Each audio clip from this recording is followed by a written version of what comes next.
Assalamualaikum warahmatullahi wabarakatuh. Perkenalkan, nama saya Vidya Fadila dengan NIM 1901110962 di Universitas Riau, jurusan Usaha Perjalanan Wisata. Dan video kali ini saya akan mereview tentang studi kasus paspor dan surat laksana perjalanan paspor dengan dosen pengampu yaitu Ibu Nur Arini Yulia, SSTM MPAR.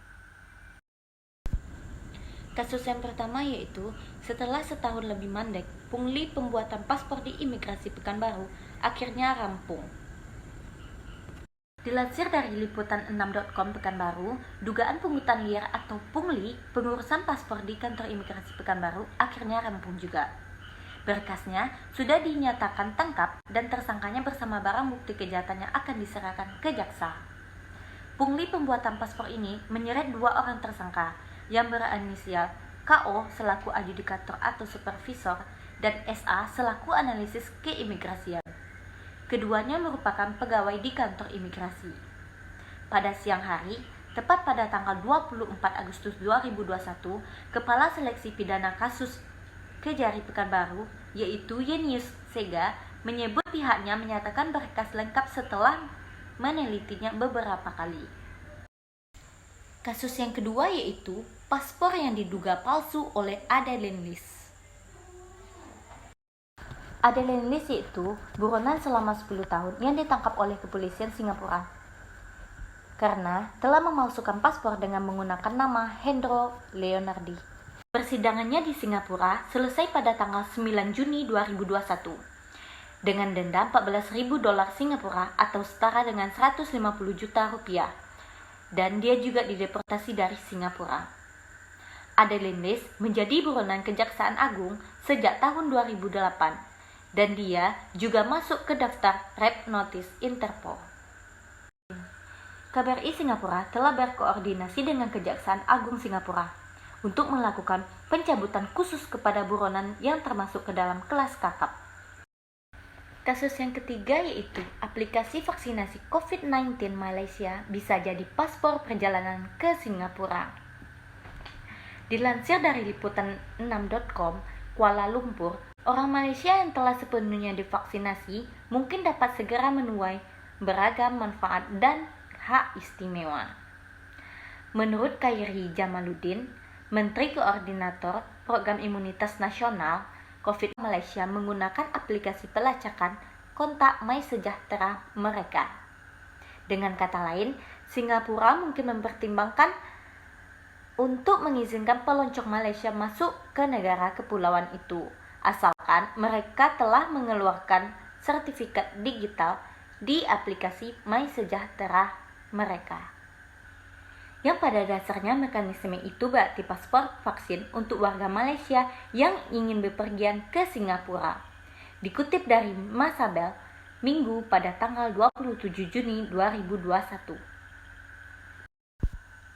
Selanjutnya yaitu studi kasus tentang surat perjalanan laksana paspor.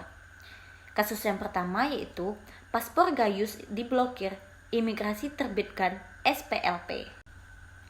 Dilansir dari Detik News, Jakarta, paspor tersangka kasus kepemilikan rekening mencurigakan Gayus Tambunan diblokir pihak imigrasi. Sebagai penggantinya, PNS Ditjen Pajak itu diberikan surat perjalanan laksana paspor atau SPLP. SPLP hanya dapat digunakan satu kali, yaitu untuk kembalinya Gayus ke Indonesia. Gayus disinyalir kabur ke Singapura pada tanggal 24 Maret lalu. 2 hari kemudian, Polri baru meminta imigrasi mencegahnya. Kasus selanjutnya yaitu Jaksa Agung meminta imigrasi Singapura tahan surat perjalanan laksana paspor Adeline Lis. Dilansir dari bisnis.com Jakarta, Jaksa Agung Semintar Burhanuddin mendesak agar pihak imigrasi Singapura menahan surat perjalanan laksana paspor milik Hendro Leonardi atau Adeline Lis.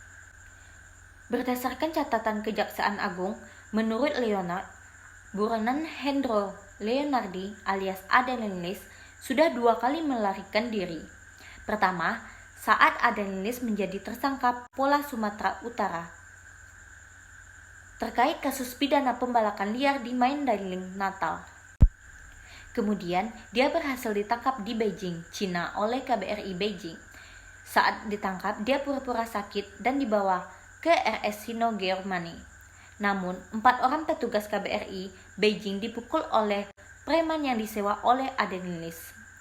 Lalu kemudian, dia berhasil ditangkap lagi pada tahun 2006 dan dibawa ke Kejati Sumut untuk diproses hukum. Pada tanggal 5 November 2007, keluar putusan PN Medan di mana putusan tersebut membebaskan Aden Lis dengan mempertimbangkan surat dari Menteri Kehutanan MS Kaban yang menyebabkan perbuatan Aden Lis itu kesalahan administrasi dan bukan tindak pidana. Selanjutnya, JPU Kejaksaan Agung mengajukan upaya kasasi ke Pengadilan Tinggi Sumatera Utara dan Aden Lis diganjar 10 tahun penjara secara in absentia karena Aden Lis masih berada di luar negeri. Dan pada tahun 2008, JPU selaku eksekutor meminta bantuan kepada Polri dan Interpol untuk memburu Aden Lis ke Beijing, Cina. 10 tahun kemudian, Aden Lis tertangkap imigrasi Singapura atas kasus dugaan tindak pidana penggunaan identitas palsu. Dan sekarang, jaksa sedang berkoordinasi untuk memulangkan buronan itu. Oke, mungkin hanya sekian yang dapat saya sampaikan.